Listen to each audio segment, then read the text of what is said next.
this is me working on my novel.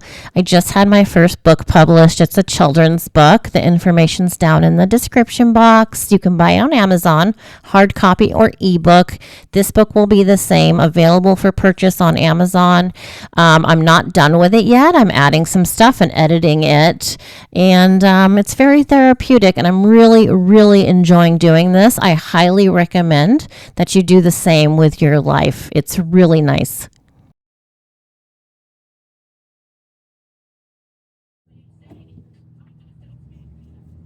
Going to pick up medications.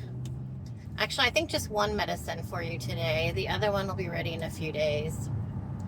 The people at this Rite Aid don't like me because I had to advocate for my disabled son because he has rights. And a lot of people don't like rights thrown in their face when they're doing something wrong. But, and you know, I get that. But when it comes to my son's life and his medication that is due and owed to him in a timely manner, that he shouldn't have to be forced to wait for extra 3 or 4 days because these people don't know how to do their job.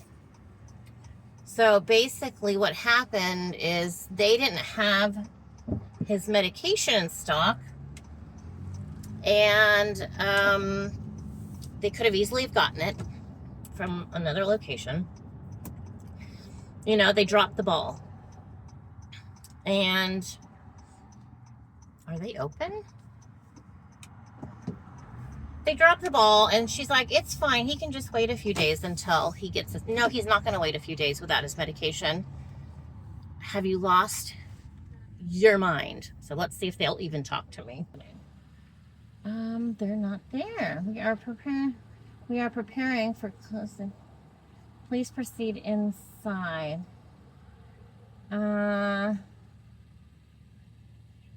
Is it lunchtime maybe? Let's see. Closed for lunch, 1:30 to 2. Okay, well, it's 11:11, the hour of angels. Don't know. We are preparing for closing for the day. Please proceed inside. Oh, don't get it. All right, well, I guess we have to come back later. This is what I'm talking about. They send me a text saying your medication's ready. Well, they're not open. It's 11:11. Lunch isn't till 1:30.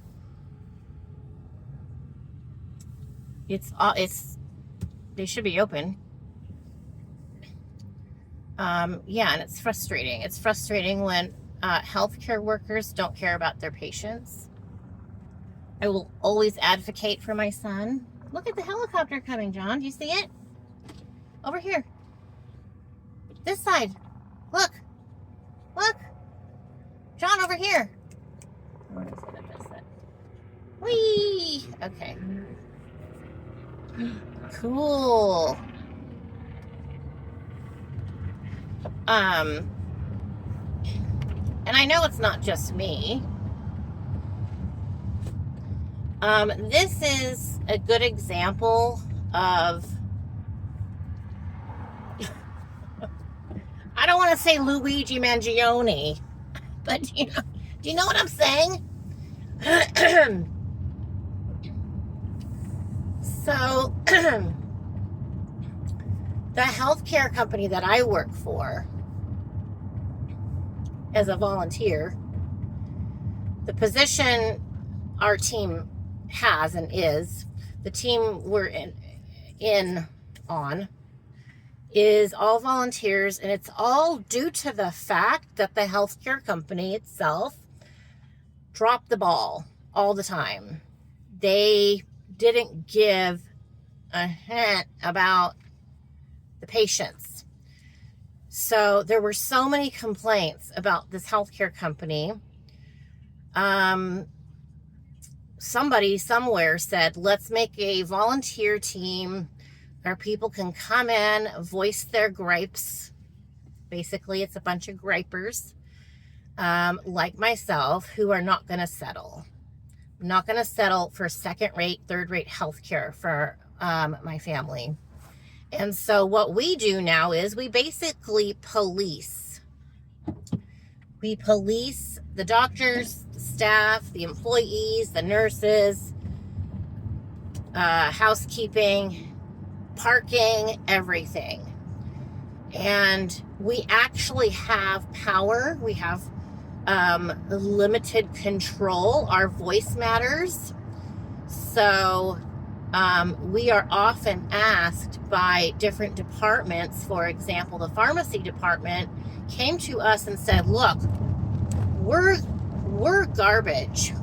This isn't working for us. This system isn't working as far as putting in your request to have your prescription refilled, and the whole process of how long is it going to take to get your prescription refilled?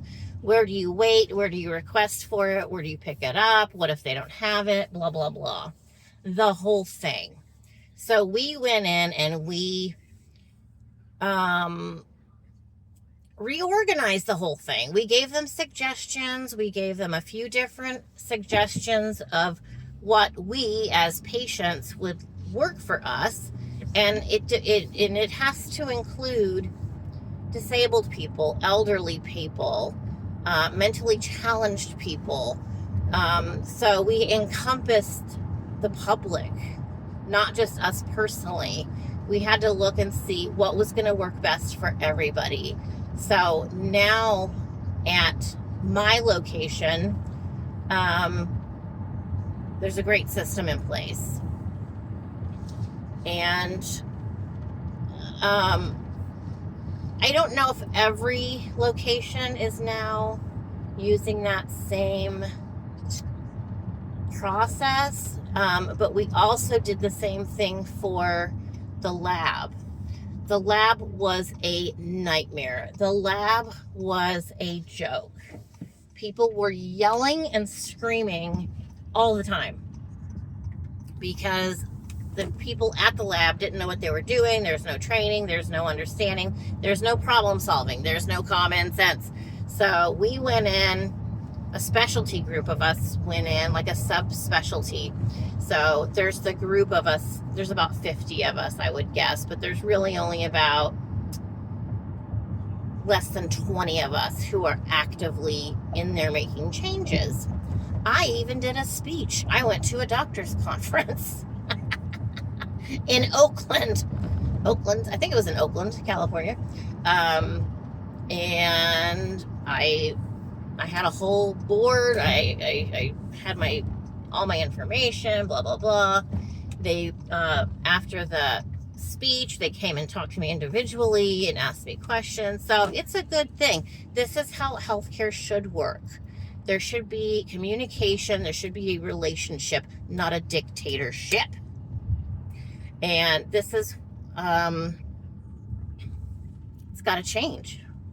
And, you know, on my other channel, my crime channel, when I'm talking about, hey, things need to change. You need to go in. Somebody needs to go in for this problem and start, you know, raising the problems. You don't have to be rude or disrespectful. You know, but they don't, oh my gosh, is that a baby? Oh, she's got a baby. Changes can happen, and it's not always fast. It's not always easy. There's blood, sweat, and tears, but I'm going to advocate for my family. And if you have a loved one in the hospital, please don't ever leave that person there alone. Don't. Please don't. No matter the age, the situation, or anything, please don't. You need to have eyes on your loved one 24/7. 24/7. You know? Anyway. All right. Well, we're home. I guess we'll go back to the pharmacy later, John. And we have some more house cleaning to do. Hey, let's hang that. We have that Easter wreath for the front door. Let's go put that out. Okay. All right, come on. All right, so I want to get this other wreath hung up. So I'm going to take it down Chase puts them all in the garage, and it's nice and easy to get to them. So just swapping out the green plain one to the Easter Bunny one. So yay, it's already March. I can't believe it. Time's going by so quick. But yeah, super fun. All right, so here we are working on this stand. This is an old fruit basket I think Chase and I got in New Hampshire. It's a little bent, the chicken wire part, the metal part's a little bent, so I'm unscrewing the bottom. Hi, Latte. Cleaned it, washed it off. Now I'm just spreading some white art paint on it. I did give it 2 coats. So I coated it once, I blew it dry, I coated it twice, I blew it dry again. Then it was prepared and ready for the napkins. So the napkins are a toile pattern in blue and white. You want to cut around. In just a moment, you'll see you're going to want to cut out the decorations and leave as much of the white off as possible. So it just really makes a seamless look by painting the wood white, and then the little bits of white that'll be left in the napkin. And let me tell you, the best way to lay down this napkin is to use a regular brush, whatever kind of brush, dip it in water, dab the wood piece where you want this to go, place your napkin down on it, and just tap it in again. Then you can go grab a little bit of the Mod Podge and spread that on. That is the best way I can do it. That's highly recommended by me to do it that way, as opposed to picking up Mod Podge right off the bat and throwing it down on the wood piece and on the napkin. You can't move it around in that way, but with water, it's easily able to be moved around and relocated and just made to look nice and smooth. So I did that all over. I did use a blow dryer again to get that nice and dry. I'm very impatient. And I'm just looking around. This isn't rocket science. No one's even, no one's going to go, oh my God, that looks gross. Did you make that yourself? No, it's fine. When I go shopping in the stores, I look at the quality of the stuff I find in the stores, and honestly, the stuff I make at home is kind of better quality than stuff being mass produced. So I love this napkin. If I can find it on Amazon, I'll put the link down in the description box. This is fabulous. I have other things that I'm going to decoupage as well coming up. I have a green and white bunny rabbit toile. So freaking cute. I can't wait to use it. We'll make another project. This took just honestly, an hour and a half maybe. It's not long. I felt like I was rushing a little bit because Johnny was laying down and I had to get it done while he was laying down. So it did take me a couple of different times throughout the day to finish it. I didn't get to just sit down and do it in one fell swoop. It did take a few sessions to sit down, but collectively it wasn't long at all. And it's so enjoyable.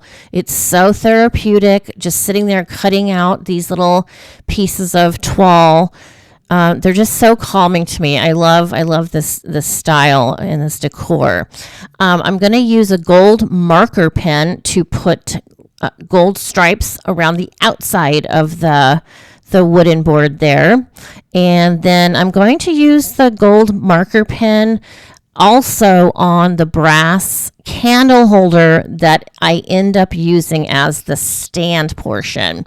Originally, I was looking at this glass candle holder, but I feel like everyone's doing the glass candle holder as a base, because when I go to the thrift shops, you see a lot of those, and I didn't want that. So I just looked around the house and I found this brass one that I love, and it's really pretty. It's very intricate. I don't know if it's valuable. It's got information on the bottom, but you know what? I love it, and so I just painted it with that marker to match the exact color of the gold stripes on the top piece.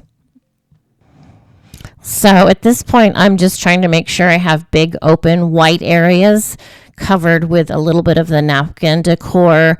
I don't like having big open areas. You can do it however you want. You can just put one big emblem in the middle of it and that's it. You can do just the edges, or like me, you can do the whole thing. And it is okay if the paper laps on top of itself, if it's one little piece over another little piece. Remember, you're taking off the other layers of the napkin until you only have one layer. So rip off those blank pieces on the back that are extra for absorption. We don't want that as a part of the craft. Just using a marker, I'm using my finger as a spacer. So I do one stripe and then I put my finger on it and I start the next stripe, and I just kept going. Didn't take long at all. The markers I got on Amazon as well, they are acrylic paint markers. So they're actually paint. And if you do get them in the wrong spot, they don't rub off. You have to paint over them. I still have some on my hand from yesterday. It's not washing off. And I'm using a matte finish Mod Podge for this project.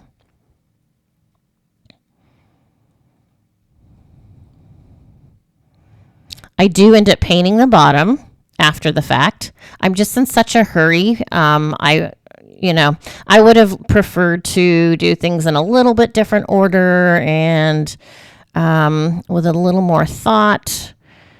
I'm just covering up a little bit of those gold specks that ended up on the top of the plate by accident on the board. It's just all acrylic paint, so you can always paint over acrylic paints, no problem.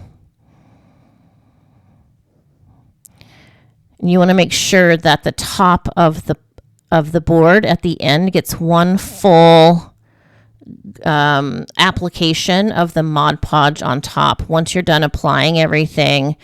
So you do end up with a few coats of Mod Podge by the end of it. Here is the candle holder. I found that in my bedroom, and I'm just using that pen, as I said, just to go over it. It's brass, I think, so it's a similar color, but I wanted it to match identical, so I just used that marker to do it. I'm going to take some of the E6000. I think it's E6000 Supreme or something like that. I think we just got it at the dollar store. And I just put the E6000 on the top of the candle holder where the little candlestick would go in, just around the rim there. And then I just measured with my eye to put it on top. I'm not big into measuring things because I mess it up anyway. So I'm just kind of eyeballing. There it is. There's the E6000. I'm just kind of eyeballing it. You know, it's just for me. I'm not trying to impress anybody. It's pretty just like that, just the way it is. It does not take long to dry. So I was really happy about that as well. I just left it alone for a couple hours and it was doing pretty good. And I was able to use it right there in the center of my dining room table and put that plant on top. So the plant that you're going to see on top of the stand is actually from a thrift shop. I paid $12 for that, but I think I got 25% off of the $12. So, yep, good deal. And it's such a pretty look. And if you get tired of this at some point, you can always pop off that stand, the candlestick, take it off, repaint the top. You can recycle and upcycle things over and over. So I didn't pay anything for any of this stuff. This is stuff I had at home. I didn't pay a single penny. I didn't buy any supplies for this. I just kind of looked around the house and see what I could find to freshen up for springtime. Here it is. Here's the final look. Do you love it? I love it. It's so freaking pretty. I thought about putting it in my bathroom or my bedside table, but I do end up leaving it here on my dining room table. And I do take away that big, large tray. I don't want that there. So I got rid of that, put that somewhere else in my pantry, I think, in the kitchen. But it's just so pretty. And it reminds me of England. So look at that. So cute. I feel like I'm in the English countryside. Life doesn't get better than that, you guys.